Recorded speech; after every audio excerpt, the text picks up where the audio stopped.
കൂട്ടുകാരെ, welcome back to my YouTube channel Soulful Stories. ഇന്ന് ഞാൻ വന്നിരിക്കുന്നത് മെൽറ്റിംഗ് മീ സോഫ്റ്റ്ലിയുടെ എപ്പിസോഡ് 3 കിട്ടുന്ന സമയങ്ങളെ നമുക്ക് കഥ കേട്ടാലോ. അപ്പോൾ ഇത് നല്ല അടിപൊളി ഡ്രൈവേട്ടയ്ക്ക് ഭയങ്കര ഇഷ്ടമാണ്. പിന്നെ ഞാൻ ഇടയ്ക്കിടയ്ക്ക് പറഞ്ഞ് വെറുപ്പിക്കുകയാണെന്നറിയാം, എൻ്റെ ഫേവറേറ്റാണ് ജീൻജാ ബുക്ക്. അങ്ങനെ ഇപ്പോൾ ലാസ്റ്റ് സീനിൽ കണ്ടെന്ന് വെച്ച് കഴിഞ്ഞാൽ ഇവനിങ്ങനെ പുറത്തേക്ക് ഇറങ്ങി ഓടുമ്പോൾ ഇവന് മനസ്സിലാവില്ല 2019 നമ്മുടെ ഡയറക്ടറും നമ്മുടെ പിപ്പിരി തലേനും കൂടി ഇങ്ങനെ വരുന്നുണ്ട്. അപ്പോൾ അവൻ ചോദിക്കും, അല്ല നമ്മുടെ ഹേയും എവിടെയും ചോദിക്കും. അപ്പോൾ ഇവൻ പിപ്പിരി തല പറയും, എവിടെ ഉണ്ടാവാൻ ബ്രോഡ്കാസ്റ്റിംഗ് സ്റ്റേഷനിലുണ്ട്. അപ്പോൾ ഡയറക്ടർ പറയും, അവളിപ്പോൾ ന്യൂസ് ബ്യൂറോൻ്റെ ചീഫാണ്. അപ്പോൾ അവൻ ഇവിടെ പാർക്കിൽ ഇവളൊക്കെ ഇങ്ങനെ മനസ്സിലായിട്ട് ഇവളിങ്ങനെ ചുറ്റും നോക്കുമ്പോഴാണ് ടാബും ഫോണും ഓരോരോ പുതിയ ഓരോ സാധനങ്ങളും ഇവളിതൊക്കെ കണ്ടിട്ട് ഇങ്ങനെ വാ പൊളിച്ചിരിക്കുന്നുണ്ട്. അപ്പോൾ ഇവിടെ വഴി കൂടെ പോണ ഒരു പെങ്കൊച്ചിനെ പിടിച്ചെടുത്തിട്ട് വയ്ക്കും, ഇന്നത്തെ ദിവസം എന്താണ്, ഏത് കൊല്ലാണ്? അപ്പോൾ ആ പെണ്ണ് പറയും 2019. അപ്പോൾ 2019 പിന്നെ കാണിക്കുന്നത് നമ്മുടെ എക്സ് ഉണ്ടല്ലോ. എക്സ് ഇപ്പോൾ നല്ല ഗ്ലാമറുള്ള പ്രൊഫസറൊക്കെ ആയിട്ടോ. അപ്പോൾ പെട്ടെന്ന് കോമിറാൻ്റെ പേരിങ്ങനെ കേൾക്കും. അപ്പോൾ അവൻ പെട്ടെന്ന് ഇങ്ങനെ ഞെട്ടിയിട്ട് ഇങ്ങനെ പറയും, എത്ര കൊല്ലമായി ഞാൻ ആ പേര് കേട്ടിട്ട്. അപ്പോൾ അവൻ പണ്ട് ഇവനൊരു ചവിട്ട് കിട്ടിയതൊക്കെ ഇങ്ങനെ ഓർക്കും കേട്ടോ. അപ്പോൾ എന്താണ് ഈ പേര് കേൾക്കാൻ കാരണം എന്ന് വെച്ച് കഴിഞ്ഞാൽ ഇവരുടെ അമ്മയും അച്ഛനൊക്കെ ഇവരുടെ സ്കൂളിലെത്തിയിട്ട് ഇങ്ങനെ പബ്ലിക്കായിട്ട് ഇങ്ങനെ അനൗൺസ് ചെയ്യുമല്ലോ. അങ്ങനെ അനൗൺസ് ചെയ്തിട്ടാണ് എന്നുവെച്ചാൽ മിറാനോട് ഇവിടെ മീറ്റ് ചെയ്യാൻ പറഞ്ഞിട്ട്. അപ്പോൾ ഇവളുടെ അമ്മ അങ്ങനെ പറയും, മോളെ അമ്മ ഇവിടെ ഉണ്ട്, നീ വേഗം വായോ എന്ന് പറയുന്നുണ്ട്. അപ്പോൾ അനിയൻകുട്ടനാണെങ്കിലും ഇറങ്ങി ഇങ്ങനെ ഓടിട്ട് ഇവളിങ്ങനെ തപ്പിയിട്ട്, അപ്പോൾ ഇവളിങ്ങനെ ഒരു വിസിൽ കൊടുത്തിട്ടുണ്ടല്ലോ 20 കൊല്ലം മുമ്പ്. അപ്പോൾ അതെടുത്തിട്ട് ഇവനിങ്ങനെ വിസിൽ ചെയ്യും. ഇവളിങ്ങനെ ആ വിസിൽ കേൾക്കുമ്പോൾ ഇങ്ങനെ ഓടിപ്പോവാൻ നിൽക്കട്ടോ. പക്ഷെ ഇവൾക്കൊന്നും പറ്റണില്ല, ഇവളിങ്ങനെ വീഴുന്നുണ്ട്. അങ്ങനെ വീട്ടുകാരൊക്കെ ഇങ്ങനെ അന്വേഷിച്ചടക്കാണ് കേട്ടോ. അങ്ങനെ ഇവളിങ്ങനെ നടക്കാണ്. പെട്ടെന്ന് ഇങ്ങനെ അനിയൻകുട്ടൻ ഇവളെ കാണും കേട്ടോ. മിറാനെ അനിയന് ഇവളെ അറിയാലോ, പക്ഷേ ഇവൾക്ക് ഇങ്ങനെ ക്ലിക്കാവുന്നില്ല. പക്ഷേ ഇവൻ്റെ അനിയൻ്റെ ചെറിയ രൂപമൊക്കെ ഉള്ളത് കൊണ്ട് ഇവൾക്ക് ഇങ്ങനെ സങ്കടം വരുന്നുണ്ട്. അങ്ങനെ ഇവളിങ്ങനെ നമത്തേന്ന് വിളിച്ചിട്ട് ഇങ്ങനെ നിൽക്കുന്നുണ്ട്. അങ്ങനെ ഇവളിങ്ങനെ വീഴും കേട്ടോ. അപ്പോൾ നമ്മുടെ അനിയൻകുട്ടൻ ഇങ്ങനെ ഓടി വന്നിട്ട് ഇങ്ങനെ കെട്ടിപ്പിടിക്കുന്നുണ്ട്. അപ്പോൾ ഇവളിങ്ങനെ, നീ എൻ്റെ സ്വന്തം അനിയനാടോടെ, ഞാൻ നോക്കട്ടെ എന്നൊക്കെ എന്നെ പറയുന്നുണ്ട്. ശരിക്കും പറഞ്ഞാൽ ബാക്കിയുള്ളവർക്ക് വിഷമമുണ്ടെങ്കിലും ഇവൻ്റെ ലോകം തന്നെ ഇവൻ്റെ ചേച്ചിയായിരുന്നു. ഇവനാണ് സഹിക്കാൻ പറ്റാത്ത വിഷമമുള്ളത് ഇവൾ പോയതിൽ. എന്നിട്ട് ഇവളിങ്ങനെ പറയും, നീ എന്താണ് വലുതായത്? അപ്പോൾ ഇവൻ പറയും, നീ എൻ്റെ പുറത്തേക്ക് കയറിക്കും. അപ്പോൾ പണ്ട് കുഞ്ഞിലെ ഇവളിങ്ങനെ എടുത്തുകൊണ്ട് നടന്നിട്ടുണ്ടല്ലോ പുറത്ത് കയറ്റിയിട്ട്. അപ്പോൾ ഇവനിപ്പോൾ ഇവളെടുത്തോണ്ട് കിടക്കാണ്, കാരണം ഇവനിപ്പോൾ വലിയ ചെക്കനായല്ലോ. അപ്പോൾ ഇവൾ ചോദിക്കുന്നുണ്ട്, നീ വലുതായാലോടാ? അപ്പോൾ അവൻ പറയും, നീ അന്ന് പറഞ്ഞല്ലോ ഒരുപാട് വലുതാവാൻ വേണ്ടിയിട്ട്, അതുകൊണ്ട് ഞാൻ എന്നും ഫുഡ് കഴിച്ചിട്ട് വലുതാവാൻ നോക്കിയിരുന്നു, എനിക്ക് നിന്നെ കാണാൻ വേണ്ടിയിട്ട്. പാവം ഇവളിങ്ങനെ കരഞ്ഞുകൊണ്ട് അവനിങ്ങനെ കെട്ടിപ്പിടിക്കുന്നുണ്ട്. ഇവിടെ ഹോസ്പിറ്റലിൽ ഇവരിങ്ങനെ കാര്യങ്ങളൊക്കെ ഇങ്ങനെ പറഞ്ഞ് മനസ്സിലാക്കാൻ കേട്ടോ. അപ്പോൾ ഇവനിതൊന്നും ഉൾക്കൊള്ളാൻ പറ്റുന്നില്ല. അപ്പോൾ ഞാനിങ്ങനെ 20 കൊല്ലം ഇങ്ങനെ മനസ്സിൽ നോക്കുവാണ്. അപ്പോഴുണ്ട് പുറത്ത് അച്ഛനല്ല അനിയനും അമ്മയും ചേച്ചിയും ഇങ്ങനെ അനിയത്തി ഇങ്ങനെ നിൽക്കുന്നത് കേട്ടോ. അപ്പോൾ ഇവനിങ്ങനെ നോക്കുമ്പോൾ ഇവനിങ്ങനെ പഴയതിങ്ങനെ ആലോചിക്കും. അവർ നല്ല റിച്ച് നല്ല അടിപൊളി ലുക്കിലൊക്കെ ആയിരുന്നല്ലോ പണ്ട്. അപ്പോൾ അവനിതിങ്ങനെ ആലോചിച്ചുകൊണ്ട് ഇങ്ങനെ വാ തുറന്നിരിക്കുമ്പോൾ പിപ്പിരി ഇങ്ങനെ വായടച്ചിരിക്കടോ. പെട്ടെന്ന് അവന് ചോദിക്കും, മിറാൻ എന്ത് പറ്റി, മിറാൻ എവിടെയാന്ന് ചോദിക്കും. അപ്പോൾ പിപ്പിരി അറിയും, അതിന് എനിക്കല്ലേ അറിയാം. അപ്പോൾ ഇവനിങ്ങനെ പറയുന്നുണ്ട്, ഞാൻ എൻ്റെ അവൾ അവിടെ ഉണ്ടായിരുന്നില്ല, ഇനി അവൾ മുമ്പ് രക്ഷപ്പെട്ടു പോയോ? അപ്പോൾ കാണുന്നത് നമ്മുടെ ചാനീൻ്റെ അമ്മ ഇങ്ങനെ ഓടി വന്നിട്ട് നമ്മുടെ പിപ്പിരിത്തലയിൽ ഇങ്ങനെ പിടിച്ചിട്ട് പറയും, വേടാ നിങ്ങളാകെ ബ്രോഡ്കാസ്റ്റിംഗ് സ്റ്റേഷനിലുള്ളവർ എൻ്റെ മോനെ പറ്റി ഒന്ന് അന്വേഷിക്കും കൂടി ഞങ്ങൾ ചെയ്തില്ല, എന്നിട്ട് ഇപ്പം നിങ്ങളാണെങ്കിൽ സുഖിച്ച് ജീവിക്കുന്നുണ്ട്, എൻ്റെ മുഖം നോക്കട്ടടോ പറഞ്ഞിട്ട് അമ്മ ഇങ്ങനെ ഭയങ്കര ഇമോഷണലി ദേഷ്യപ്പെടുന്നുണ്ട്. ഡയറക്ടറാണെങ്കിൽ നൈസായിട്ട് തിരിഞ്ഞു നിൽക്കുന്നുണ്ട് കേട്ടോ. അപ്പോൾ ചാൻ പറയുന്നുണ്ട്, എടാ അനിയ നീ അമ്മനെ ഒന്ന് കൊണ്ടുപോ, ഇവനാണെങ്കിൽ ഒന്നും പ്രോസസ്സ് ചെയ്യാൻ പറ്റുന്നില്ല. അപ്പോൾ ഇവൻ, സത്യം പറ നീ ആ പിപ്പിരിയല്ലേടാ? അപ്പോൾ ഇവൻ പറയും, ആടാ ഞാനാണ്. അപ്പോൾ ഇവൻ പറയും, നീ അഡ്രസ്സ് കണ്ടുപിടിക്കാൻ പറയും. അപ്പോൾ അവൻ ചോദിക്കും, ഞാനങ്ങനെ കണ്ടുപിടിക്കണം, 20 കൊല്ലമായി. അപ്പോൾ അവൻ പറയും, മര്യാദയ്ക്ക് കണ്ടുപിടിച്ചോ. അപ്പോൾ ഡയറക്ടർ ഇങ്ങനെ തോണ്ടുന്നുണ്ട് കേട്ടോ. അപ്പോൾ നമ്മുടെ പിപ്പിരി പറയും, എടാ ഞാൻ ഒരുപാട് നിന്നെ കണ്ടുപിടിക്കാൻ നോക്കി, ഒരു ക്ലൂ പോലും ഉണ്ടായിരുന്നില്ല. അപ്പോൾ ഇവനിങ്ങനെ പറയുന്നുണ്ട്, പിപ്പിരി പറയുന്നുണ്ട്, ആ പ്രൊഫസറും കൂടി മരിച്ച്. അപ്പോൾ ചോദിക്കും, പ്രൊഫസർ മരിച്ചോ? അപ്പോൾ പിപ്പിരി പറയും, അത് മാത്രമല്ല മൈക്കിൾ ജാക്സൺ മരിച്ച്, നോർത്ത് കൊറിയത്തെ കിങ് ജോങ് 2 മരിച്ച്. അപ്പോൾ ചോദിക്കും, വേറെ ആരൊക്കെ മരിച്ചു? അപ്പോൾ ഡയറക്ടർ പറയും, നമ്മുടെ യൂണിറ്റിലുണ്ടായിരുന്ന വേറെ ഒരുത്തൻ മരിച്ചു ലങ് ക്യാൻസർ കാരണം, പിന്നെ എൻ്റെ അമ്മായിമ്മയെ മരിച്ചു, അതാര് ചോദിച്ചു. എന്നിട്ട് പിപ്പിരി പറയുന്നുണ്ട്, ഈ ഒരു സമയം കൊണ്ട് എനിക്ക് 2 കുട്ടികളുണ്ടായി, പിന്നെ നമ്മുടെ ഇയാൾ ഭയങ്കര പ്രസിഡൻ്റ് ആവും ചെയ്ത്. അപ്പോൾ ഇയാൾ പറയും കേട്ടോ, ഇവനുണ്ടല്ലോ ഇവന് ഏതൊരു പെണ്ണിനെ സീക്രട്ടായിട്ട് ലൈൻ അടിച്ചിട്ട് ഇവൻ ഡിവോഴ്സ് വാങ്ങി, ഇവർക്ക് തമാശ ഇവിടെ. അപ്പോൾ നമ്മുടെ ചേമ്പർ, അതൊക്കെ പോട്ടെ, നീ എൻ്റെ ഈ ഫോണൊന്ന് മാറ്റി തന്നെ. അപ്പോൾ ഇവൻ ചോദിക്കും, ഇപ്പോൾ പിപ്പിരിക്ക് ഈ ഫോണൊന്ന് വർക്ക് ചെയ്യടാ. അപ്പോൾ ഇവനെന്ത് എന്നുവെച്ചാൽ നിൻ്റെ ഫോൺ കാണിക്കുന്ന അറിയുമ്പോൾ ടച്ച് ഫോൺ എടുത്ത് കൊടുക്കുമ്പോൾ ഇവനെന്തെങ്കിലും മനസ്സിലാവണ്ടേ. അപ്പോൾ ചോദിക്കും, ഇവിടെ ഇതിൻ്റെ കുത്തട സാധനം കീപാഡൊക്കെ എവിടെ? അപ്പോൾ പറയും ഒരു നമ്പർ എടുത്തിട്ട് വിളിക്കാൻ പറയും കേട്ടോ. അപ്പോൾ ഡയറക്ടർ പറയും 24 കൊല്ലം മുമ്പത്തെ നമ്പറൊക്കെ ഓർമ്മയുണ്ടോ? അപ്പോൾ നമ്മുടെ പിപ്പിരി പറയും അത് ഇന്നലത്തെ നമ്പറാണോ, അവൻ ഇന്നലെയാണ് എണീറ്റ് വന്നത്. അപ്പോഴേക്കും അനിയത്തി ഇങ്ങനെ വരും കേട്ടോ. അനിയത്തി ഇങ്ങനെ വരുമ്പോൾ ഇവരാണെങ്കിൽ അനിയത്തിനൊന്നും അങ്ങനെ ഇതാക്കാൻ പറ്റുന്നില്ല. അപ്പോൾ അനിയത്തി പറയും നമുക്ക് വീട്ടിൽ പോവാം. അപ്പോൾ പറയും നിൻ്റെ ഡിക്റ്റേറ്റീവിനൊന്ന് വിളിക്കോ. അപ്പോൾ അവൾ പറയും ഞാൻ അവനായിട്ട് ഡിവോഴ്സായിപ്പോയി, പക്ഷേ ഞാൻ അവനായിട്ട് കോണ്ടാക്റ്റൊക്കെ ഉണ്ട്. അപ്പോൾ അവൻ ചോദിക്കും നീ ഡിവോഴ്സ് വാങ്ങിയ? അപ്പോൾ പറയും 2 പ്രാവശ്യം. ഈ ഒരു മനുഷ്യനൊക്കെ വെച്ചിട്ട് എങ്ങനെയാണ് ജീവിക്കാൻ പറ്റുക? അപ്പോൾ ഈ അനിയത്തിയുടെ എക്സ് ഹസ്ബൻഡ് ഒരു ഡിറ്റക്റ്റീവാണ്, ഒരു പോലീസ് ഓഫീസറാണ്. അപ്പോൾ അനിയത്തി ഇങ്ങനെ വിളിച്ചിട്ട് ഇങ്ങനെ വഴക്കമൊക്കെ പറയുന്നുണ്ട്. എന്നിട്ട് പറയും എന്താ എനിക്ക് പറയാനുള്ളതെന്ന് നോക്കുമ്പോൾ ചാൻ പറയും നമ്മുടെ മിറാൻ്റെ അഡ്രസ്സ് ഒന്ന് തപ്പാൻ പറയും. എന്നിട്ട് ഇവനിങ്ങനെ പറയുന്നുണ്ട് ചേട്ടാ എന്ത് ചൂടാണ്, ഇത്തിരി വെള്ളം തരുമോ? ഇവനാണെങ്കിൽ ചെറിയ ടെമ്പറേച്ചറാണല്ലോ എൻ്റെ ബോഡിയിൽ, അതുകൊണ്ട് പുറത്ത് ചൂടൊന്നും സഹിക്കാൻ പറ്റുന്നില്ല. അങ്ങനെ അവൻ തിരിഞ്ഞു നോക്കുമ്പോഴേക്കും നമ്മുടെ ഇവനും എല്ലാവരും 2 പേരും കൂടി മുങ്ങിയിട്ടോ. പിന്നെ കാണിക്കുന്നത് നമ്മുടെ ചാൻ നമ്മുടെ മിറാൻ്റെ റൂമിലേക്ക് വരുവാണ്, പക്ഷെ ആരും കാണുന്നില്ല. അപ്പോൾ പിപ്പിരും കൂടിയുണ്ട് കേട്ടോ. അപ്പോൾ പിപ്പിരും പറയും എടാ വീട്ടിലേക്ക് പോവുക. അങ്ങനെ ഇവരെന്ത് ചെയ്യും, അങ്ങനെ വളഞ്ഞിങ്ങനെ നടക്കുമ്പോഴാണ് ശരിക്കും പറഞ്ഞാൽ ഇവളുടെ വീട് തൊട്ടപ്പുറത്ത് തന്നെയാണ് കേട്ടോ പുതിയ വീടെന്ന് പറയുന്നത്. അപ്പോൾ ഇവളുടെ ഫാമിലി ഇങ്ങനെ വരുന്നുണ്ട്. അപ്പോൾ ഇവൾ പറയും അതല്ല നമ്മുടെ വീട്. അപ്പോൾ ഇവളിങ്ങനെ വീട്ടിൽ കയറുമ്പോൾ ഭയങ്കര ലക്ഷറി വീട് കേട്ടോ. അപ്പോഴേക്കും വല്ല ലോട്ടറി വിൻ ചെയ്തോ? അപ്പം അച്ഛൻ പറയും അത് പിന്നെ നീയല്ലേ തന്നത്, ഇവളുടെ ബാങ്ക് ബുക്ക് തന്നിട്ടുണ്ട്. അപ്പോൾ ഇവരിങ്ങനെ എന്ന് പറയും, ഇവളിങ്ങനെ അതിശയിച്ചിരിക്കുമ്പോൾ ഇവരിങ്ങനെ പറയും നീ ആ എക്സ്പെരിമെൻറ്റ് ചെയ്തില്ലേ, അതിൻ്റെ പൈസ ബാങ്ക് ബുക്കിൽ ഉണ്ടായിരുന്നു, ആ പൈസ കൊണ്ട് ഞങ്ങൾ ബിസിനസ്സൊക്കെ സ്റ്റാർട്ട് ചെയ്ത് പിന്നെ നമ്മൾ ഈ നല്ല നിലയിലെത്തി. എന്നിട്ട് അമ്മ ഇങ്ങനെ പറയുന്നുണ്ട് നിൻ്റെ അധ്വാനത്തിൻ്റെ ഫലമാണിതൊക്കെ. അപ്പോൾ ഇവളിങ്ങനെ ആലോചിക്കുന്നുണ്ട് ഈ എക്സ്പെരിമെൻറ്റ് 20 കൊല്ലം മുന്നേ ഈ എക്സ്പെരിമെൻറ്റ് നടക്കുന്ന സമയത്ത് ഈ അസിസ്റ്റൻറ്റിൻ്റെ അടുത്ത് വന്നിട്ട് ഇവളിങ്ങനെ പറയുന്നുണ്ട് എനിക്ക് എന്തെങ്കിലും സംഭവിച്ചു കഴിഞ്ഞാൽ ഈ പാസ്ബുക്ക് എൻ്റെ പേരൻസിന് കൊടുക്കണമെന്ന്. അപ്പം അമ്മ പറയും മോളുടെ റൂം അവിടെ ഉണ്ടെന്ന് അറിയും. ഇവിടെ ആ റൂമിലേക്ക് ചെല്ലുമ്പോൾ ഇവളുടെ പഴയ റൂം അതുപോലെ തന്നെ സൂക്ഷിച്ച് വെച്ചിരിക്കുന്നതെന്ന് അറിയും. ഇവർക്കറിയാം, ഇവരുടെ അച്ഛനമ്മയ്ക്ക് അറിയാലോ ഇവള് തിരിച്ചു വരുന്നുള്ള, ഇവള് ജീവനോടെ ഉണ്ടെന്നുള്ള കാര്യം. അപ്പോൾ അവളുടെ അതേ കാര്യങ്ങളും എല്ലാ സാധനങ്ങളും അതുപോലെ തന്നെ വെച്ചിട്ടാണ്. അപ്പോൾ ഇവൾക്ക് ആകെ സങ്കടമൊക്കെ വരുന്നുണ്ട് കേട്ടോ. എന്നിട്ട് ഇവളിങ്ങനെ പറയുന്നുണ്ട് താങ്ക് യു അച്ഛനമ്മ നമസ്തേ, നിങ്ങൾ നല്ലൊരു ലൈഫല്ലേ ലീഡ് ചെയ്തത്. അപ്പം അമ്മ ഇങ്ങനെ വന്നിട്ട് പറയും നീയല്ല താങ്ക് യു പറയേണ്ടത്, ഞങ്ങളാണ് താങ്ക് യു പറയേണ്ടത്. പിന്നെ കാണിക്കുന്നത് നമ്മുടെ ചാൻ്റെ ഫാമിലിയാണ് കേട്ടോ. അപ്പോൾ ഇവൻ്റെ പേരിലൊരു റെസ്റ്റോറൻ്റ് ഉണ്ട് കേട്ടോ. അപ്പോൾ അമ്മ ഇങ്ങനെ പറയും, അവൻ ചോദിക്കും ഇത് എന്താണ് ഇവിടെ സംഭവിക്കുന്നത്. അപ്പം അമ്മ പറയും ഈ അനിയനും ചേച്ചിയും കൂടിയിട്ട് കുറേ പൈസയും അതിൻ്റെ പേരിലൊക്കെ നശിപ്പിച്ചു. അങ്ങനെ ഇവരിങ്ങനെ വീട്ടിലേക്ക് ഇങ്ങനെ വരുമ്പോഴാണ് നമ്മുടെ ചാനൊരു കളിപ്പാട്ടത്തമ്മ ഇങ്ങനെ ചവിട്ടും. ആ കളിപ്പാട്ടാണെങ്കിലും ഇങ്ങനെ പി ചവിട്ടുണ്ടാക്കുന്ന കളിപ്പാട്ടുണ്ടല്ലോ അതാണ്. അപ്പോഴാണ് ഒരു പീക്കിന് വൻ കരച്ചിൽ, എൻ്റെ കോഴിച്ചാത്തനെ ഇയാൾ ചവിട്ടി. അപ്പോൾ ഈ നമ്മുടെ അനിയനുണ്ടല്ലോ അവൻ പറയും അങ്ങനൊന്നും വിളിക്കില്ല എൻ്റെ ചേട്ടനാണ്. അപ്പോൾ പീക്കിൽ വയ്ക്കും. എന്നിട്ടെന്താ നീ അച്ഛൻ ഇങ്ങനെ വയസ്സായിട്ടിരിക്കുന്നതും ഈ അങ്കിളെന്താ ഭയങ്കര ചുള്ളനായിട്ടിരിക്കുന്നതും. എന്നിട്ട് അച്ഛനിങ്ങനെ വന്നിട്ട് പറയും അങ്കിളെന്ന് വിളിക്കട്ടോ. അപ്പോൾ ഇവൻ്റെ ഭാര്യയും വരുന്നുണ്ട്, അങ്ങനെ ഇൻട്രൊഡ്യൂസ് ചെയ്യുന്നുണ്ട് അവരൊക്കെ. എന്നിട്ട് അനിയനെയും അവൻ്റെ ഒരു ഡ്രസ്സ് എടുത്ത് കൊടുക്കും. അപ്പോൾ ചാൻ ചോദിക്കും വേറൊരു ഡ്രസ്സൊന്നും ഇല്ലേ? അപ്പോൾ അനിയൻ പറയും നിൻ്റെ സാധനങ്ങളൊക്കെ അവിടെ സൂക്ഷിച്ച് വെച്ചിരിക്കുക, അതൊക്കെ നമുക്ക് നാളെ പോയിട്ട് എടുക്കാം. ഇവിടെയാണെങ്കിൽ ചെറിയൊരു വീടാണ്, ഇവർ ഭയങ്കര റിച്ച് ഫാമിലി ആയിരുന്നല്ലോ, ഇപ്പോൾ ഭയങ്കര ദാരിദ്ര്യത്തിലാണ്. അപ്പോൾ ഇവർക്ക് റൂമൊന്നും ഇല്ല കിടക്കാൻ വേണ്ടിയിട്ട്, അങ്ങനെ അഡ്ജസ്റ്റ് ചെയ്തൊക്കെ കിടക്കും എല്ലാവരും കൂടി. അങ്ങനെ ഇവരെന്ത് ചെയ്യും ഈ നോട്ടീസ് കാണുന്നുണ്ട് കേട്ടോ. അപ്പോൾ ചോദിക്കും അച്ഛൻ എവിടെയും ചോദിക്കും. അപ്പോൾ എല്ലാവരും ഇങ്ങനെ സങ്കടപ്പെടുന്നുണ്ട്, അച്ഛൻ മരിച്ചു. പിന്നത്തെ സീനിൽ കാണിക്കുന്നത് നമ്മുടെ മിറാൻ്റെ എക്സ് ആണ് കേട്ടോ. മിറാൻ്റെ എക്സ് ആണെങ്കിൽ വീട്ടിലേക്ക് വരുവാണ്, ഭാര്യയുണ്ട്. ഭാര്യയ്ക്കാണെങ്കിൽ അവരെ ഭയങ്കര സംശയവും. ഇവർ കിടക്കുന്നത് 2 പേരും അപ്പുറത്തെ ബെഡിലാണ് കേട്ടോ. അപ്പോൾ ഇവനിങ്ങനെ ചോദിക്കുന്നുണ്ട് എടീ മിറാനില്ലേ? അപ്പോൾ ഇവള് ഏത് മിറാൻ? അല്ല എൻ്റെ ഫസ്റ്റ് ലവ്. അവള് നിന്നെ എന്തെങ്കിലും കോണ്ടാക്ട് ചെയ്യുക എന്തെങ്കിലുമൊക്കെ ചെയ്തിട്ടുണ്ടോ? അപ്പോഴേക്കും അതെന്താ പെട്ടെന്നൊരു ചോദ്യം. അപ്പോൾ പറയും അല്ല അവള് സുഖമായിട്ട് ജീവിക്കുകയാണോ എന്നൊക്കെ അറിയാൻ വേണ്ടിയിട്ട്. അപ്പോൾ ഇവളിങ്ങനെ എനിച്ചിട്ട് പറയും മിണ്ടാണ്ടിരുന്ന ഫസ്റ്റ് ലവിനെ പറ്റി ആലോചിക്കുന്നത്. അവൾ കാരണം നമ്മുടെ 2 പേരുടെയും ജീവിതമാണ് നശിപ്പിച്ചത്. അന്ന് നീ കുടിച്ച് ബോധമില്ലാണ്ട് അത് ചെയ്തില്ലായിരുന്നെങ്കിൽ ഈ അവസ്ഥ എനിക്ക് വരില്ലായിരുന്നു. അപ്പോൾ ഇവളുടെ കൂട്ടുകാരത്തിൽ ആരോ ആണ് ഈ എക്സിനെ കല്യാണം കഴിച്ചിട്ടുണ്ട്. ഇവിടെ നമ്മുടെ പിപ്പിരിയും ഡയറക്ടറും കൂടിയിട്ടിരുന്ന് എന്നിട്ട് അവർ പറയുന്നുണ്ട് ഈ കാര്യം പുറത്തിറങ്ങി കഴിഞ്ഞാൽ പിന്നെ നമ്മൾ ജീവിച്ചിരുന്നിട്ട് ഒരു കാര്യമില്ല, നമ്മളെല്ലാവരുടെയും വായ അടപ്പിച്ചു, നമുക്ക് ചാനിൻ്റെ വായും എങ്ങനെയെങ്കിലും അടപ്പിക്കണം. അപ്പോൾ പിപ്പിരി പറയും അതത്ര എളുപ്പമാണെന്നൊക്കെ തോന്നുന്നുണ്ടോ? അപ്പോൾ ഡയറക്ടർ പറയും ഒരിക്കലും ഇല്ല മോനെ. അപ്പോൾ ഈ ഡയറക്ടർ വയ്ക്കും അല്ല മിറാൻ എവിടേക്ക് പോയി, അവളെ പറ്റി വല്ല വിവരണ്ട. അപ്പോൾ പിപ്പിരി പറയും എനിക്ക് ഏറ്റവും കൂടുതൽ ടെൻഷൻ അവളെ പറ്റി ഓർത്തിട്ടാണ്, കാരണം അവളാണെങ്കിലോ വൻ റബലാണ്, ഭയങ്കര ക്രേസിയുമാണ്, ദോങ്ചാനേക്കാളും അപ്പുറമാണ് അവൾ. അപ്പോൾ ഡയറക്ടർ പറയുന്നുണ്ട് അവൾ ജീവനോട് ഉണ്ടെന്ന് മാത്രം നീ പറയരുത്.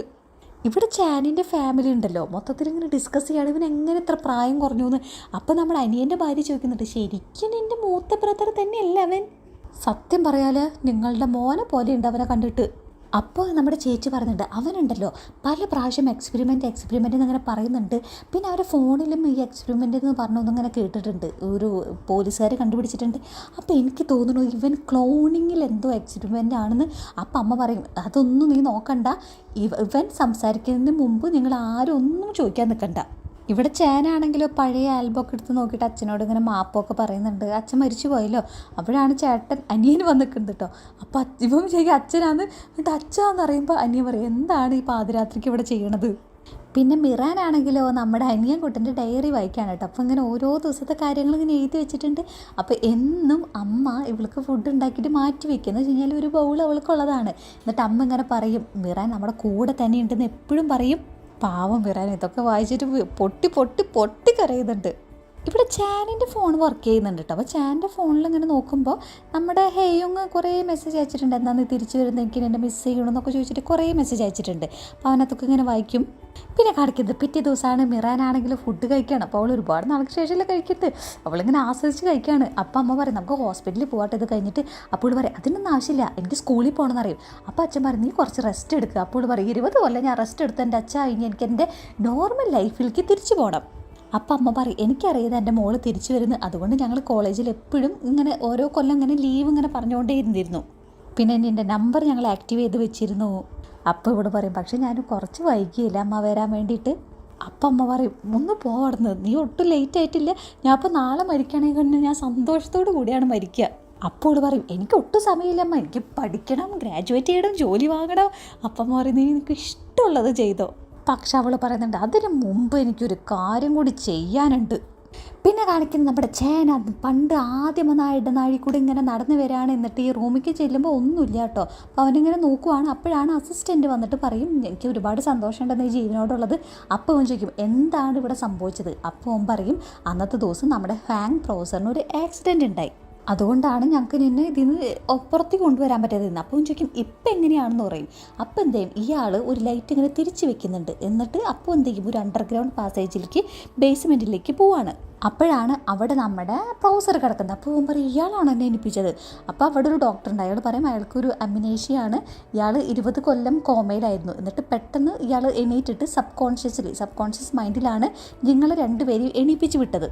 പക്ഷേ അയാൾക്ക് വീണ്ടും കോൺഷ്യസ്നെസ് പോയിട്ട് അയാൾ വീണ്ടും കോമയിലായി. അപ്പോൾ നമ്മുടെ ചാൻ ചോദിക്കുന്നുണ്ട് പക്ഷേ എല്ലാവരും ഇയാൾ മരിച്ചു എന്നാണ് പറയുന്നത്. അപ്പോൾ ഈ പ്രൊഫസർ പറയും അയാളുടെ കാറ് എക്സ്പ്ലോഡഡ് ആവാണ്, കത്തിപ്പിടിക്കുകയാണ് ചെയ്തത്, ആരോ ഇയാളെ കൊല്ലാൻ ശ്രമിച്ചു, അതുകൊണ്ട് തന്നെ ഇയാൾ ജീവനോടെ ഉണ്ടെന്ന് പറഞ്ഞാൽ ഇയാൾ വീണ്ടും കൊല്ലാൻ വരുമല്ലോ. അപ്പോൾ അതുകൊണ്ടാണ് ഇയാൾ മരിച്ചു എന്ന് പറഞ്ഞ ന്യൂസ് ഉണ്ടാക്കിയത്. അപ്പോൾ ചാൻ അങ്ങനെ പറയുന്നുണ്ട് ഇനിയിപ്പോൾ നമുക്ക് ഇതിനെപ്പറ്റി കൂടുതലൊന്നും ഇൻവെസ്റ്റിഗേറ്റ് ചെയ്യാൻ പറ്റില്ല, കാരണം 20 കൊല്ലം കഴിഞ്ഞല്ലോ. ഞാൻ ചോദിക്കുന്നുണ്ട് ഇനി ക്രയോണിക്സ് എക്സ്പെരിമെൻ്റ് ആയിട്ട് എന്തെങ്കിലും ബന്ധമുണ്ടോ. അപ്പോൾ ഈ പ്രൊഫസർ പറയും അതൊന്നും എനിക്കറിയില്ല, ഇയാൾ എണീറ്റാൽ മാത്രമേ നമുക്ക് എന്തെങ്കിലും മനസ്സിലാക്കാൻ പറ്റൂ. എന്നിട്ട് ഇയാളങ്ങനെ പറയുന്നുണ്ട് എനിക്കിത് ആരോടും പറയാൻ പറ്റാത്ത അവസ്ഥയാണ്, കാരണം എനിക്ക് ആരെയും വിശ്വാസമില്ലായിരുന്നു. അപ്പോൾ ഈ പ്രൊഫസർ ചോദിക്കും നീ മിറാനെ മീറ്റ് ചെയ്തെന്ന് ചോദിക്കുമ്പോൾ ഇവൻ പറയും ഇല്ല എന്ന് പറയും. അപ്പോൾ ഇയാൾ പറയും മിറാൻ്റെ അമ്മയ്ക്ക് അറിയായിരുന്നു ഈ ഒരു എക്സ്പെരിമെൻറ്റിൽ പങ്കെടുത്തിട്ടുള്ള കാര്യം.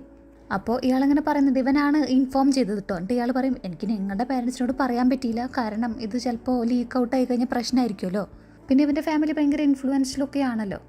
പിന്നെ കാണിക്കുന്നത് നമ്മുടെ ചാനവൻ്റെ ഓഫീസിലേക്ക് വരികയാണ്. അപ്പോൾ നമ്മുടെ പിപ്പിരി ഇങ്ങനെ ഓടി വന്നിട്ട് എടാ നീ നല്ലപോലെ ഉറങ്ങിയില്ലേ. അപ്പോൾ അവളൊന്ന് ചോദിക്കും ഹായുങ് എവിടെയെന്ന് ചോദിക്കും. പിന്നത്തെ സീനിൽ കാണിക്കുന്നത് ഹായുങ്ങിന് ഒരു കോള് വരികയാണ്, അവളിങ്ങനെ ഞെട്ടിത്തെരിച്ച് നിൽക്കുന്നു. അപ്പോൾ ഇവനാണെങ്കിലോ ഇവിടെ ഇങ്ങനെ ഒരു കഫേയിൽ വന്നിരിക്കുകയാണ്. അപ്പോൾ ഇവളും കണ്ടിട്ടില്ല, ഇവള് കയറി വന്നിട്ട് വേറെ സീറ്റിലിരിക്കട്ടെ. അപ്പോൾ ഒരു പെണ്ണ് വന്നിട്ട് ഒരു ഓട്ടോഗ്രാഫ് വയ്ക്കും. ഇവള് ഭയങ്കര ഫേമസ് ന്യൂസ് റീഡർ ആണല്ലോ. അപ്പോഴാണ് ഇവൻ തിരിഞ്ഞു നോക്കുമ്പോൾ മനസ്സിലാവുന്നത് ഇവളാണ് ആ ബാക്കിലിരിക്കണേന്ന്. അങ്ങനെ ഇവർ രണ്ടുപേരും കണ്ടുമുട്ടി കണ്ണങ്ങനെ നോക്കിയിരിക്കുകയാണ് കേട്ടോ. അപ്പോൾ ഇവൾക്ക് നല്ല ഷോക്കാവുന്നുണ്ട്, ഇവനും ഷോക്കാവുന്നുണ്ട്. ഇവൻ നോക്കുമ്പോൾ ഇവള് വയസ്സായി, ഇവള് നോക്കുമ്പോൾ ഇവൻ ചുള്ളനായി. രണ്ടുപേർക്കും ഇമോഷണലി വിഷമമുണ്ടല്ലോ. പിന്നെ കാണാം ഇവർ സംസാരിക്കുകയാണ്. അപ്പോൾ ചോദിക്കും എങ്ങനെയുണ്ട് 20 കൊല്ലമായില്ലേ. അപ്പോൾ പറയും എനിക്കറിയാം. അപ്പോൾ പറയും നീ പറഞ്ഞത് കേട്ടിട്ട് ഈ എക്സ്പെരിമെൻറ്റ് വേണ്ട നിൽക്കണമായിരുന്നു, പക്ഷേ ഇതിപ്പോൾ ഒരുപാട് ലേറ്റ് ആയില്ലേ ഞാൻ. അപ്പോൾ ഇവളിങ്ങനെ പറയുന്നുണ്ട് അതൊക്കെ പാസ്റ്റിൽ നടന്ന കാര്യമില്ല, ഞാനതൊക്കെ മറന്നുപോയി. അപ്പോൾ ഇവനിങ്ങനെ സോറി പറയുന്നുണ്ട്. അപ്പോൾ ഇവളിങ്ങനെ ദേഷ്യപ്പെടുന്നുണ്ട് കേട്ടോ, എന്നോട് ഞാൻ പറഞ്ഞതാണ് വേണ്ടാന്ന്. എന്നിട്ട് അവളിങ്ങനെ കരഞ്ഞോണ്ട് പറയുന്നുണ്ട് പക്ഷേ നീ ജീവനോടുള്ളതിൽ ഞാൻ താങ്ക്ഫുൾ ആണെന്ന് പറയും. എന്നിട്ട് ഇവളെന്താ ഇറങ്ങിപ്പോയിട്ട് കാറിലിരുന്ന് കുറേ കരയുന്നുണ്ട് കേട്ടോ. അപ്പോൾ ഇവിടെ പ്രൊഫസർ, ഇപ്പോഴത്തെ പ്രൊഫസർ ഉണ്ടല്ലോ, അയാളിങ്ങനെ ഇങ്ങനെ ഇതിൻ്റെ ഇൻസ്ട്രുമെൻ്റൊക്കെ ഇങ്ങനെ നോക്കിയിരിക്കുമ്പോൾ ഒരുത്തം വന്നിട്ട് ഇങ്ങനെ ചോദിക്കും, ഇപ്പം നമ്മുടെ ചാനിനും മിറാനും ഉള്ള അസുഖം ഉണ്ടല്ലോ, ഹൈപ്പോതെർമിയ എന്ന് പറഞ്ഞ അസുഖമാണെന്ന് വെച്ച് കഴിഞ്ഞാൽ ഇവർ ഇതിന് എണീറ്റ് വന്നതിൻ്റെ. അപ്പോൾ ഒരു അസിസ്റ്റൻ്റ് വന്നിട്ട് ചോദിക്കുന്നുണ്ട് അതിനൊരു ക്യൂർ ഇല്ലെന്ന് ചോദിക്കും. അപ്പോൾ നമ്മുടെ ഈ പ്രൊഫസർ പറയും ഒരിക്കലും ഇല്ല. പിന്നെ അന്നൊരു ഡോൾഫിനെ കാണിച്ചില്ലേ, അയാൾ ഡോൾഫിൻ മരിച്ചുപോയി. അതിൻ്റെ കാരണം എന്ന് വെച്ച് കഴിഞ്ഞാൽ ഈ ഹൈപ്പോതെർമിയ കാരണമാണ്. എന്നിട്ട് ഇയാളിങ്ങനെ പറയുന്നുണ്ട് നമ്മുടെ പ്രൊഫസറിന് മാത്രമേ ആ ഒരു മെഡിസിൻ അറിയുള്ളൂ. അയാളെന്തോ റിസർച്ച് ചെയ്തിട്ട് കണ്ടുപിടിച്ചിട്ടുണ്ട് ഈ ടെമ്പറേച്ചർ നോർമൽ ടെമ്പറേച്ചർക്ക് ആക്കാനുള്ളത്. പക്ഷേ അയാളിപ്പോൾ കോമയിലാണല്ലോ. അപ്പോൾ മറ്റാൾ പറയുന്നുണ്ട് അപ്പോൾ പ്രൊഫസർ എണീറ്റില്ലെങ്കിൽ ഇവരുടെ ലൈഫ് കുറച്ച് അപകടത്തിലാണല്ലേ. അപ്പോൾ ഇവനിവിടെ ഓഫീസിലുണ്ട് കേട്ടോ. അപ്പോൾ അവന് ഭയങ്കര ബുദ്ധിമുട്ടുകളൊക്കെ ഫീൽ ചെയ്യുന്നുണ്ട്. അങ്ങനെ അവൻ മുഖമൊക്കെ കഴുകി വരുമ്പോൾ നമ്മുടെ ഹേയും അവിടെ നിൽക്കുന്നുണ്ട്. അപ്പോൾ അവന് ഇങ്ങനെ പഴയ ഓർമ്മകൾ വരുന്നുണ്ട്. അപ്പോഴാണ് നമ്മുടെ മിറാൻ ഇങ്ങനെ കലി തുള്ളി ഓഫീസിലേക്ക് വരുന്നത്. മിറാൻ ആദ്യം കാണുന്നത് പിപ്പിരിമുടിയിലാട്ടോ. പിപ്പിരിമുടിയെ പേടിച്ച് നിൽക്കുന്നുണ്ട്. പക്ഷെ മിറാന് ഇവന് മാറിയതറിയില്ലല്ലോ. അപ്പോൾ ഇവള് അതിൽ കൂടെ കടന്നു പോകുന്നുണ്ട്. ആരൊക്കെയോ നമ്മുടെ ചാനിൻ്റെ ഫോട്ടോസൊക്കെ എടുക്കുന്നുണ്ട് കേട്ടോ. പിന്നെ കാണാം മിറാൻ ഇവനെ കണ്ടിട്ട് ഇവനിങ്ങനെ പറയും ഏട്ടാ ഞാനിങ്ങനെ എല്ലായിടത്തും ഇങ്ങനെ അന്വേഷിച്ചു. മിറ വന്നിട്ട് ഒറ്റ അടി അടിക്കും കേട്ടോ. അപ്പോൾ ഇവൻ എന്താന്ന് പറയുമ്പോൾ ഇവള് പറയും എൻ്റെ 20 കൊല്ലം തിരിച്ചു താടാം. അപ്പോൾ എല്ലാവരും ഇങ്ങനെ നോക്കുന്നുണ്ട് കേട്ടോ. അപ്പോൾ ഇവൻ വാ നമുക്ക് വേറെ എവിടെയെങ്കിലും പോയി സംസാരിക്കാം. അപ്പോൾ നമ്മുടെ പിപ്പിരി ഇങ്ങനെ ഓടി വന്നിട്ട് കട്ട് നമ്മളെ ഒരു കാര്യം റിഹേഴ്സൽ ചെയ്യായിരുന്നു. പിന്നെ കാണിക്കുന്നത് നമ്മുടെ മിറാനും ചാനും കൂടി സംസാരിക്കുകയാണ്. അപ്പോൾ പറയുന്നത് നീ ഒന്ന് എക്സ്പ്ലെയിൻ ചെയ്ത് എന്താണ് ഇവിടെ സംഭവിച്ചത്. അപ്പോൾ പറയും എനിക്ക് അറിഞ്ഞൂടെ, ഞാനും എൻ്റെ കൂടെയാണ് എണീറ്റത്. അപ്പോൾ പറയും എനിക്ക് ആകെ പറയാനുള്ളതൊരു സോറി മാത്രമാണ്, ഞാനൊരു വിക്റ്റിമാണ്. അപ്പോൾ പറയും നിൻ്റെ ഓരോ കാരണം കണ്ടാണ് എൻ്റെ പേരൻസ് എത്ര വിഷമിച്ചെന്ന് നിനക്കറിയോ. അപ്പോൾ പറയും എനിക്ക് മനസ്സിലാവും, എനിക്കും ഇതൊക്കെ തന്നെയാണ് അവസ്ഥ. അപ്പോൾ പറയും പ്രൊഫസർ ഒരു ആക്സിഡൻറ്റിൽ പെട്ടുപോയി, അതുകൊണ്ടാണ് നമ്മൾക്ക് രക്ഷപ്പെടാതിരുന്നത്. അപ്പോൾ പറയും എനിക്ക് എങ്ങനെ ജീവിക്കണം എന്ന് അറിഞ്ഞൂടെ, ഈ ഒരു 20 കൊല്ലം ഇത് പോയത് ഇതൊരു ഡ്രീമാണെന്ന് തോന്നുന്നുണ്ട്. പക്ഷേ എനിക്ക് ഡ്രീമും അല്ല ഇത്. എൻ്റെ അനിയൻ വളരുന്നതൊക്കെ കാണാൻ പറ്റില്ല, എനിക്ക് കല്യാണം കഴിക്കാൻ പറ്റില്ല, എനിക്കൊരു ജോലിയും കിട്ടിയില്ല. ഞാനാണെങ്കിലും ആ ക്യാപ്സ്യൂണിൻ്റെ ഉള്ളിൽ കിടന്നുറങ്ങി. അപ്പോൾ ഇവനും കരഞ്ഞോണ്ട് പറയണേ എനിക്കിതൊക്കെ തന്നെയാണ് അവസ്ഥ, എനിക്ക് 52 വയസ്സായി, നിനക്കതറിയോ. ഇവനും കരയുന്നുണ്ട് അവളും കരയുന്നുണ്ട് പാവങ്ങൾ. അപ്പോൾ പറയും പക്ഷേ നമ്മൾ തിരിച്ചു വന്നില്ലേ, നമ്മൾ ജീവിച്ചില്ലേ, അതാണ്. അപ്പോൾ ഇതൊരു ഹിസ്റ്ററിയാണ്, നമ്മൾ ഇപ്പോൾ ജീവനോടെ ഉണ്ട്, അപ്പോൾ അതുകൊണ്ട് നമ്മൾ സന്തോഷിക്കൂ, ആഹ്ലാദിപ്പിൻ.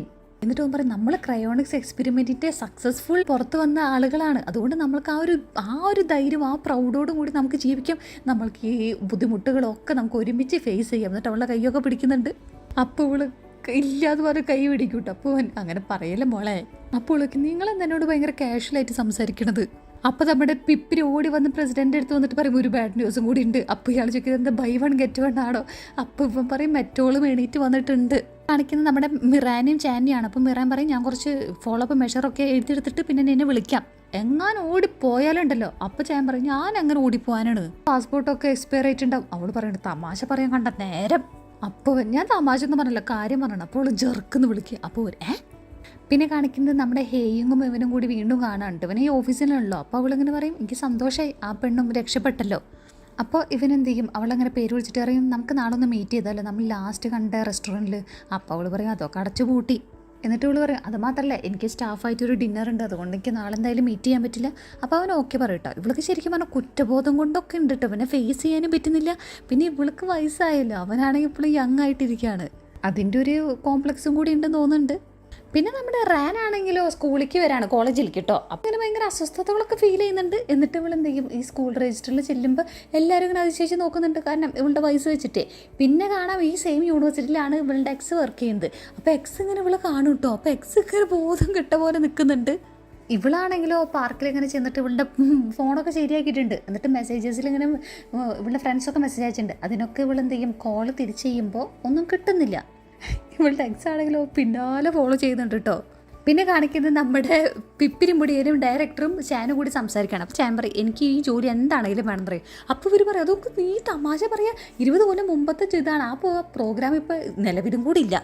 അപ്പം നമ്മുടെ ചാൻ പറയും എങ്കിൽ ഞാൻ വേറെ ബ്രോഡ്കാസ്റ്റിംഗ് സ്റ്റേഷനിൽ പോകും, ഞാനേ ദോങ് ചാനാണ്, എന്നെ എല്ലാവരും എടുക്കും. അപ്പോൾ ഇവർ പിന്നാലെ ചെന്ന് ഇവൻ്റെ കാല് പിടിക്കുന്നുണ്ട്. ഇവിടെ കാണിക്കുന്നത് ഈ മൂത്ത പ്രൊഫസർ ഉണ്ടല്ലോ, ആൾക്കെന്തോ പെട്ടെന്നൊരു ബോധം വരുന്നുണ്ട് കേട്ടോ.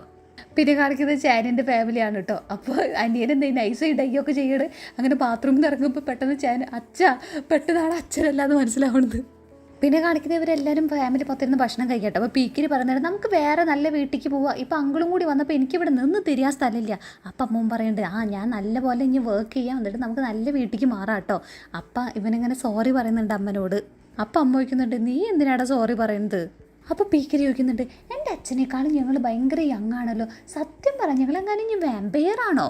അപ്പൂവൻ യൂട്യൂബാ അതെന്തുട്ടാ? അപ്പോൾ പീക്കിരി പറയും, നിങ്ങളുണ്ടല്ലോ യൂട്യൂബ് ചാനലൊക്കെ തുടങ്ങുക, അതാ നല്ലതിപ്പോൾ. എന്നിട്ട് പീക്കിരി പറയും, നമ്മുടെ റെസ്റ്റോറൻറ്റ് ഉണ്ടല്ലോ ഞങ്ങൾ യൂട്യൂബിൽ കൂടെ അത് ഭയങ്കര ഫേമസ് ആക്ക്, അപ്പോൾ നമുക്ക് കുറേ കസ്റ്റമേഴ്സ് കിട്ടും. പീക്കിരി ആൾ പുലിയാണ് കേട്ടോ. പിന്നെ കാണാം ചേച്ചിയല്ല അനിയത്തി, കണ്ടാ ചേച്ചീനെ പോലെ തോന്നണമുണ്ട്. അപ്പോൾ അനിയത്തി വന്നിട്ട്, എടാ എനിക്ക് ഒരുപാട് നിന്നെ മിസ് ചെയ്ത്, കുടിച്ച് പൂസാണ് കേട്ടോ, എന്നിട്ട് കെട്ടിപ്പിടിച്ചൊക്കെ കരയുന്നുണ്ട്. ഇവനാണെങ്കിൽ മൊത്തത്തിൽ ഇവനങ്ങോട്ട് ഉൾക്കൊള്ളാൻ പറ്റുന്നില്ല എല്ലാവരുടെയും ഈ അവസ്ഥ. പിന്നെ കാണിക്കുന്നത് ഇവളെന്ത് ചെയ്യും, ഒരു കാസറ്റ് ഷോപ്പിൽ ചെന്നിട്ട് ഇവളുടെ ഫേവറേറ്റ് സിംഗർ ഉണ്ടല്ലോ പണ്ട് ആ പാട്ടൊക്കെ കേട്ടിട്ട്, അപ്പോൾ അയാളുടെ പുതിയ ആൽബം ചോദിക്കട്ടോ. അപ്പോൾ അയാൾ ഈ ഓണർ പറയും, അയാൾ 16 കൊല്ലം മുമ്പ് മരിച്ചു. ഇവൾക്ക് ആകെ സങ്കടവും.